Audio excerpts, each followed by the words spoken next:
चलो, तो अपन देखते हैं रीजनिंग के बारे में। तो पहला टॉपिक है अपना कैलेंडर। तो कैलेंडर में दो प्रकार के साल हमें देखने को मिलते हैं, वर्ष। एक नॉर्मल ईयर और एक लीप ईयर। नॉर्मल ईयर में आपके 365 दिन होते हैं और लीप ईयर में 366 दिन होते हैं, क्योंकि फरवरी 29 की हो जाती है। कोई भी ईयर लीप ईयर है या नहीं, ये जानने का तरीका क्या है? 4 से डिवाइड कर दूँ। लेकिन अगर कोई शताब्दी साल है, जैसे 1800, 1900, 2100, 2000, तो इनको लीप ईयर है या नहीं ये जानने के लिए हम 400 से विभाजित करते हैं। और डिवाइड करने के बाद अगर डिवाइड हो जाए 4 से या 400 से, यानी कि वो एक लीप ईयर है, और नहीं हो तो नहीं है। खास बात क्या है कि हर चौथा साल एक लीप ईयर होता है, और जो भी शताब्दी वाला साल होता है, यानी 100वां साल, 200वां साल, 300वां साल जो था, वो एक लीप ईयर नहीं था। जबकि हर 400वां साल जो रहता है, मतलब हर 400वीं शताब्दी जो रहती है, वो एक लीप ईयर होता है। जैसे सन 2000 एक लीप ईयर था, लेकिन जो 2100 आएगा या 1900 गया था, वो एक लीप ईयर नहीं था।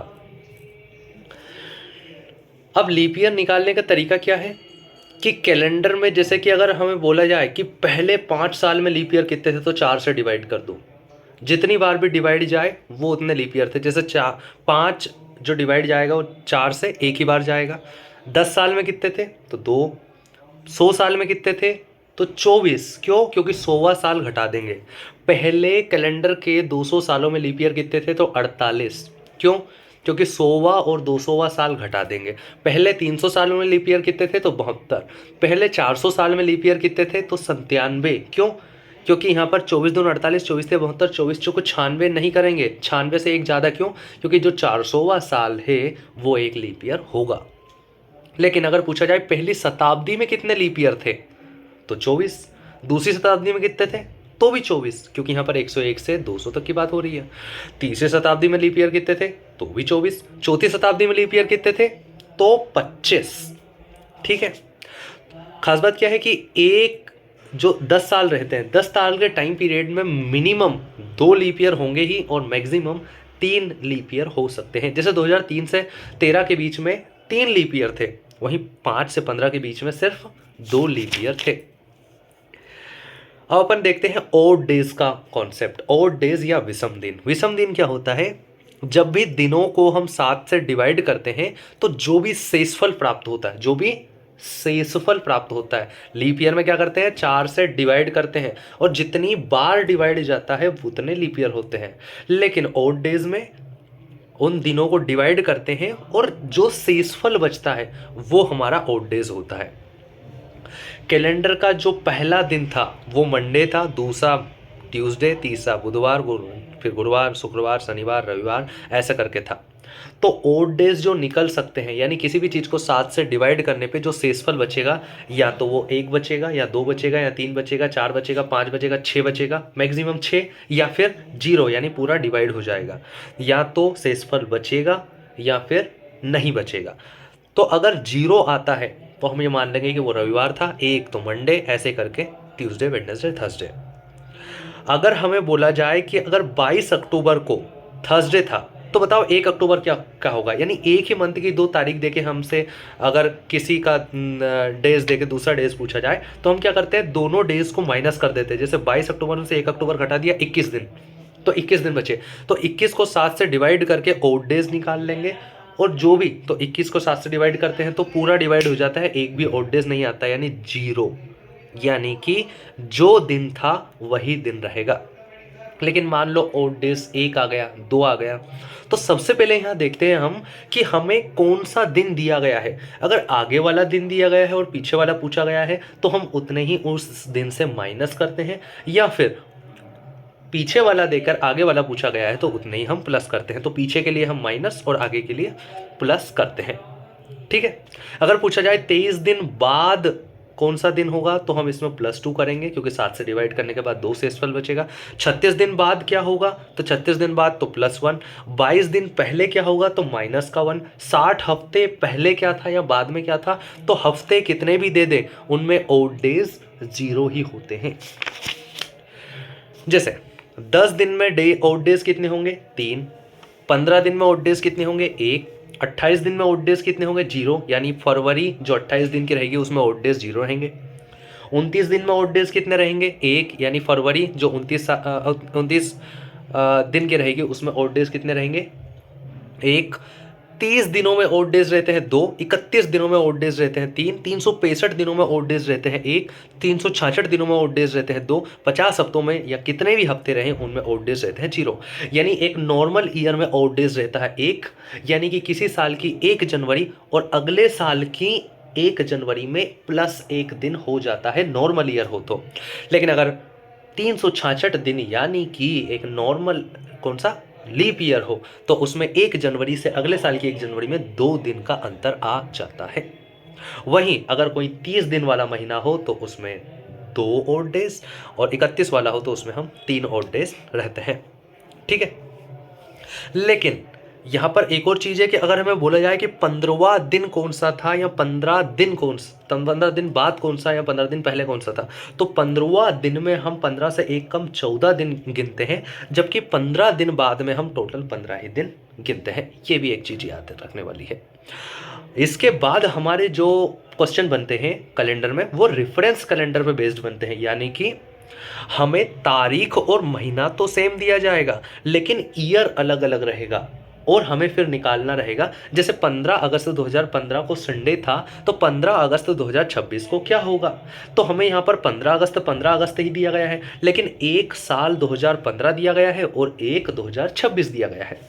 तो ऐसे में हम क्या करेंगे, रेफरेंस कैलेंडर में जो केस सेकंड बनता है उसमें क्या होता है, उसमें हमें ईयर सेम दिया जाता है लेकिन मंथ और डेट अलग अलग दी जाती है। जैसे कि 15 अगस्त 2015 को संडे था तो 26 जनवरी 2015 को क्या होगा, तो मंथ ईयर सेम है लेकिन मंथ और डेट अलग अलग है।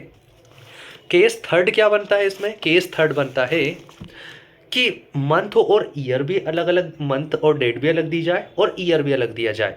यानी कि 15 अगस्त 2015 को संडे था तो 26 जनवरी 2026 को क्या होगा। तो 3 ही केस बन सकते हैं रेफरेंस कैलेंडर में, क्या अलग हो, ईयर अलग हो, दूसरी चीज मंथ और डेट अलग हो, और तीसरी चीज ईयर मंथ और डेट दोनों अलग हो। ठीक है, तो पहला केस में हम क्या करते हैं, सभी जगह कैलेंडर में हम कहीं पर भी उत्तर देते हैं तो हम ओड डेज की मदद से ही उत्तर देते हैं। यानी कि यहाँ पर हमें साल दिए गए हैं तो हमें यह जानना होगा कि सालों के बीच में यानी वर्षों के बीच में ओड डेज कैसे निकालते हैं।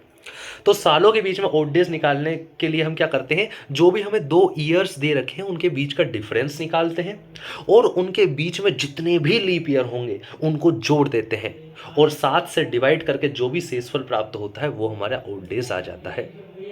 ठीक है, अगला केस क्या था हमारा, और वही अगर पहले वाले साल का दिन दिया हो और आगे पूछा हो तो प्लस और पीछे जाना हो तो माइनस। ठीक है ना, खास बात क्या है कि -6 करो या +1 करो बात बराबर ही होती है, कान इधर से पकड़ो या इधर से पकड़ो बात बराबर है। +5 करो या -4 करो, +5 करो या -2 करो बराबर होता है। -4 करो या +3 करो बराबर होता है, -3 करो या +4 करो बराबर होता है। यानी उन दोनों नंबरों को जोड़ के जो प्लस और माइनस में है 7 आना चाहिए, जैसे +6 और -1 बराबर है। ठीक है, अगला जो हमारा है उसमें क्या होता है, मंथ और डेट अलग देती है लेकिन ईयर एक जैसा रहता है। यानी कि हमें यहाँ पर मंथ्स के बीच में ओड डेज निकालना आना चाहिए। तो मंथ के बीच में ओड डेज कैसे निकालते हैं, तो सबसे पहले तो हमें ये मतलब ही नहीं है कि जो मंथ दिया गया है वो पहले दिया है कि बाद में दिया है, या किसका डेट दी है, किसका डे हमें दिया है या किसका नहीं दिया है। हम कैलेंडर में देखेंगे कि कैलेंडर में सबसे पहले कौन सा दिन आता है। अगर कैलेंडर में अगर हमें जो 2 मंथ दिए हैं उनमें से 1 जनवरी है तो हम सबसे पहले जनवरी को रखेंगे, और जनवरी में हम क्या रखेंगे, जो भी बचे हुए दिन है। जैसे जनवरी की हमें तारीख दे दी 26, तो हम क्या करेंगे, बचे हुए दिन यानी कि 5।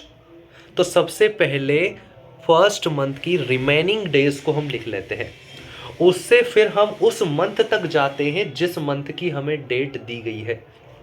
यानी मान लो 15 अक्टूबर दी गई है तो हम फिर फरवरी के ओड डेज लिख लेंगे, मार्च, अप्रैल, मई, जून, और यहाँ पर फरवरी को हम जिस ईयर की निकाल रहे हैं, क्योंकि यहाँ पर ईयर सेम है तो जिस ईयर की निकाल रहे हैं उसके हिसाब से फरवरी को कंसीडर करेंगे।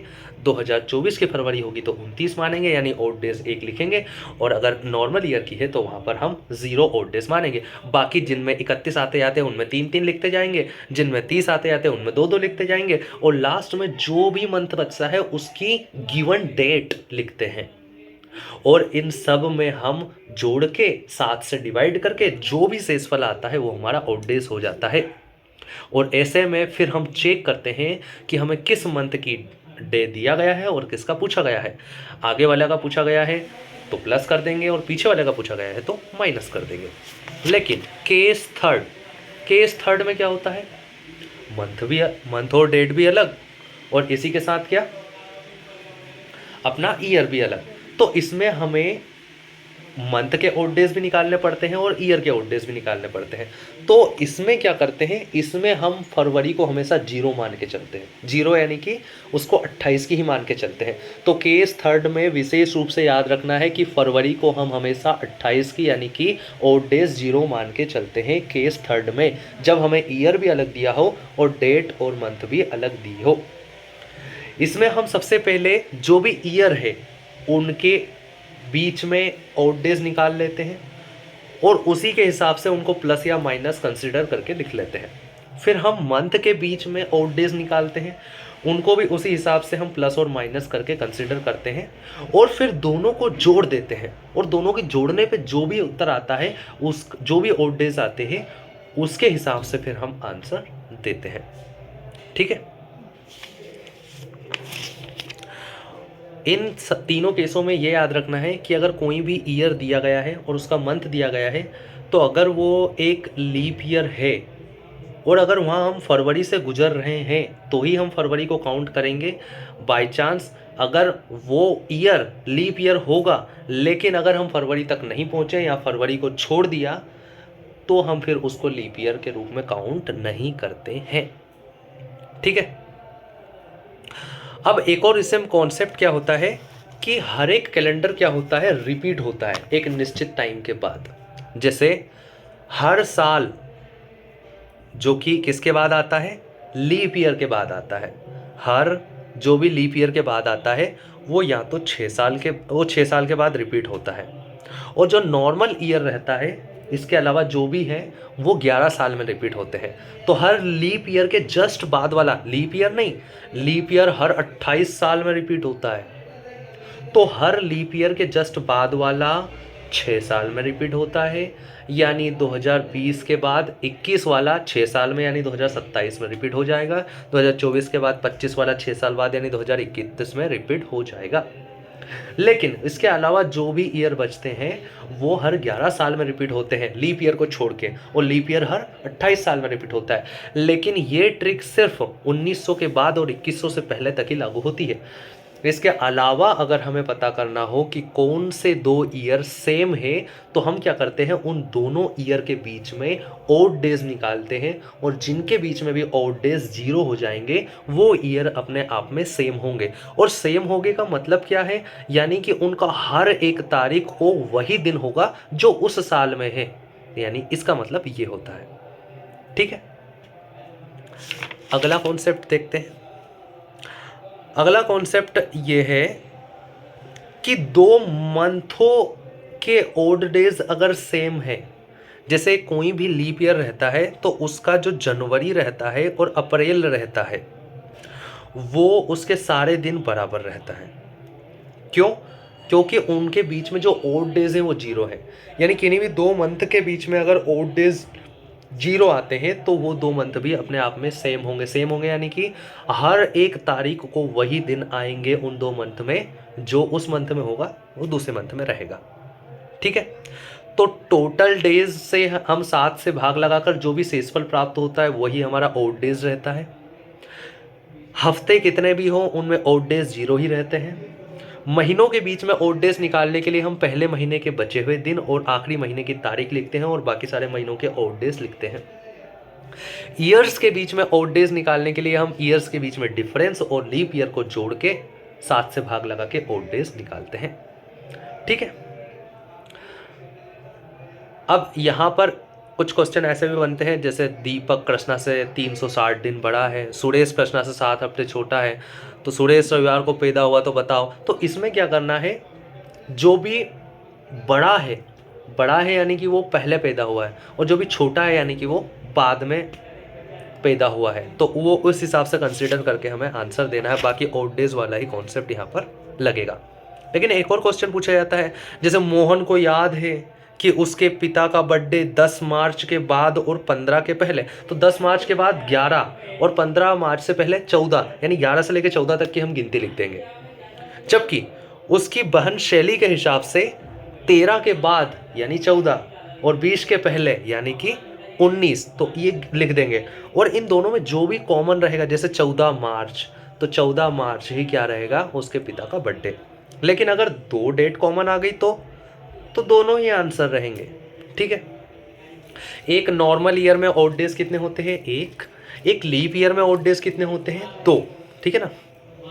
साधारण वर्ष का पहला दिन और अंतिम दिन एक समान होता है।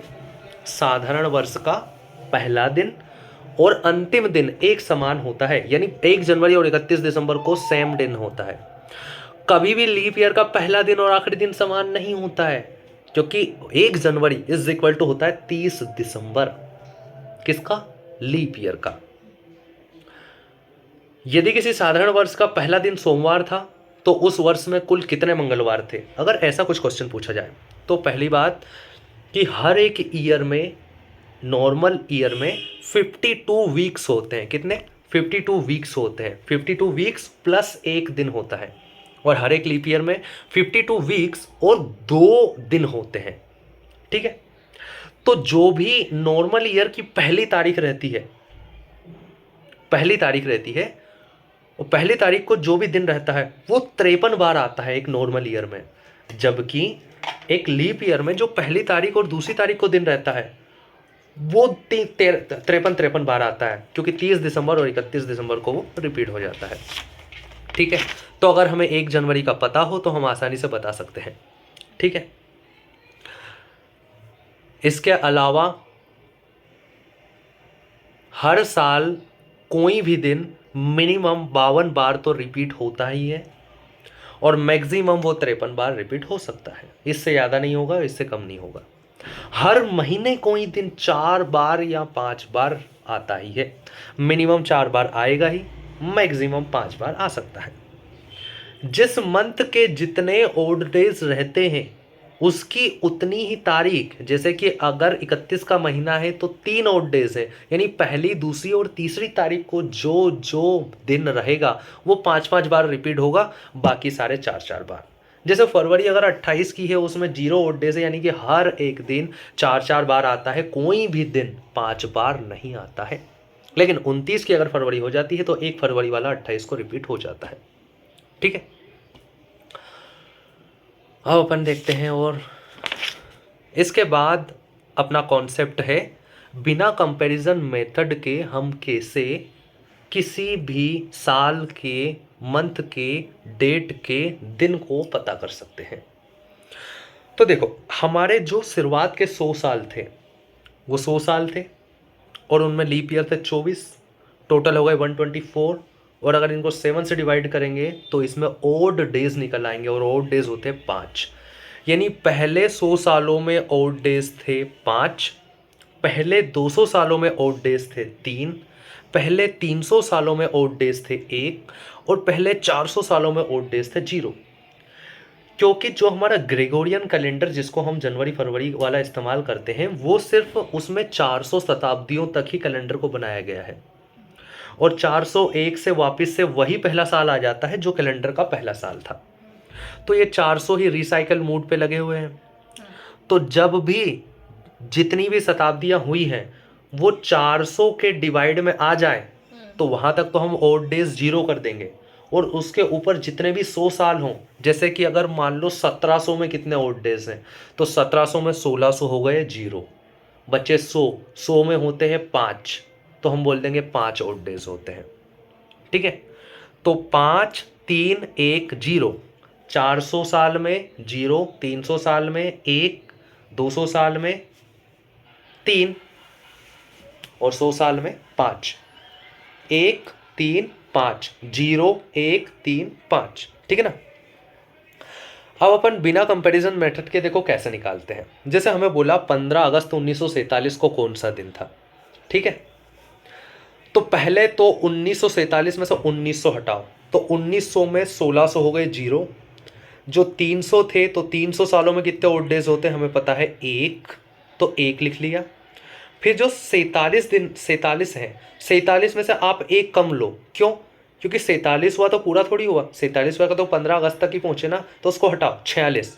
अब 46 को पहले 4 से डिवाइड करो, क्यों, क्योंकि इस 46 में पहले हम लीप ईयर निकालेंगे कितने हैं, तो जैसे ही डिवाइड करेंगे तो ये जाता है 11 बार, क्योंकि 4 धाम 40 और 1 11, ठीक है।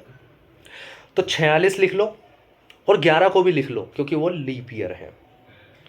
और फिर जो 46 को और 11 को दोनों को 7 से डिवाइड करके इनके ऑड डेज निकाल लो, ये ऑड डेज आ गए। ऐसे ही 1600 को 0 हो गया, 300 को 1 हो गया, 46 में 4 ऑड डेज हो गए, 11 में 4 ऑड डेज हो गए, टोटल जोड़ के ये 9 ऑड डेज हो गए। और इनको 7 से डिवाइड करेंगे फिर से तो 2 ऑड डेज बचते हैं, यानी 1946 तक आपके 9 ऑड डेज हो गए, कितने, 2 ऑड डेज हो गए। लेकिन अभी 15 अगस्त बाकी है, तो फिर हम एक एक मंथ के ऑड डेज लिखकर 15 अगस्त की तारीख तक जाते हैं और ऑड डेज निकाल लेते हैं और दोनों के ऑड डेज को जोड़ देते हैं और फिर 7 से डिवाइड करते हैं अगर हो रहा हो तो, और जो भी आंसर आता है उसको हम उस हिसाब से आंसर देते हैं जो कैलेंडर का पहला, दूसरा, तीसरा, चौथा दिन था उस हिसाब से। जैसे अगर 0 आए तो हम देंगे संडे, पहला आए तो मंडे, दूसरा आए तो ट्यूसडे, ऐसे ही फ्राइडे, सैटरडे, संडे, 0, ठीक है ना, ऐसे ही आंसर देते हैं। तो ये बिना कंपैरिजन वाला है। चलो।